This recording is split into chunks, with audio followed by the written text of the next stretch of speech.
उन्हीं को मुख्यमंत्री इस बात को स्वीकार भी रहे हैं, लेकिन कार्रवाई नहीं कर पा रहे हैं। देखिए, जब कोई बड़े गद्दी पर बैठा हुआ व्यक्ति टेबल गिर जाएगा यार।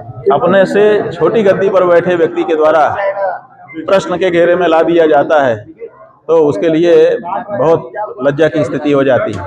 आज उत्तर प्रदेश में मुख्यमंत्री के पद पर बैठे आदित्यनाथ जी को उन्हीं के नीचे बैठे दोनों उप मुख्यमंत्री कहीं ना कहीं बहुत बड़ा प्रश्न चिन्ह उठा रहे हैं। तो जब अपने नीचे के ही लोग प्रश्न चिन्ह उठाने लगे तो फिर सत्ता में बने रहने का भी नैतिक हक कहीं ना कहीं कमजोर हो जाता है। आज लेकिन 101 पटकों को उन्होंने सम्मान दिया। ठीक है, उन्होंने दिखाया कि हम पटकों का सम्मान करने वाले लोग हैं, तो फिर हम उनसे यही पूछना चाहते हैं, तो फिर आपकी पार्टी में पटकों का अपमान करने वाले लोग कैसे रहते हैं? आप उनको भी तो हटाइए। देखिए, घर में आप खूब रंगोली बनाइए, लेकिन पहले झाड़ू लगा करके कचरा तो बाहर निकाल दीजिए। तो जो पटकों का अपमान करने वाला है वो तो जहाँ का तहाँ बैठा है। आप रंगोली पे रंगोली बनाए जा रहे हैं, फूल पे फूल उड़ाए जा रहे हैं, इसका क्या फायदा है? महाराज जी, आज 21वां दिन है और 40 दिन होने के बाद आप क्या कदम उठाने वाले हैं? बात यह है कि हमने सब कुछ पहले ही दिन बता दिया है।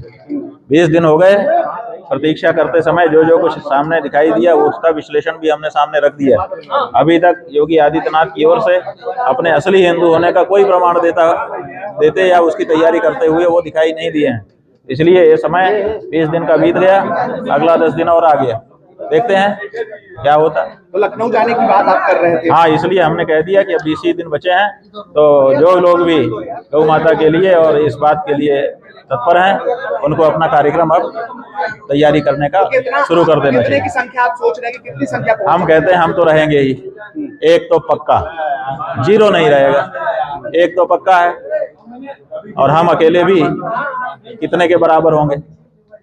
ऐसी क्या बात है? संख्या देखो, राजनीति नहीं है कि यहाँ संख्या देखी जाए। यहाँ पर हमने कहा है कि हमको बताओ शास्त्र के नियम के अनुसार। 2 प्रश्न हमने पूछे हैं, विरक्त बनाम वेतन, गुलाबी बनाम गेरुआ। आज तक उसका जवाब आया? तो इसलिए यहाँ भीड़ की क्या बात है? यहाँ तो जो बात है वो बात कही जाएगी।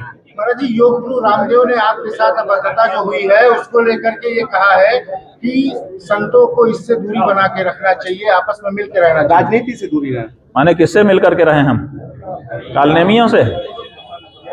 कालनेमी से तो नहीं मिलकर रहा जा सकता ना। संत तो संती के साथ मिलेगा, हिरण हिरण के साथ मिलेगा, गाय गाय के साथ मिलेगी, सिंह सिंह के साथ मिलेगा।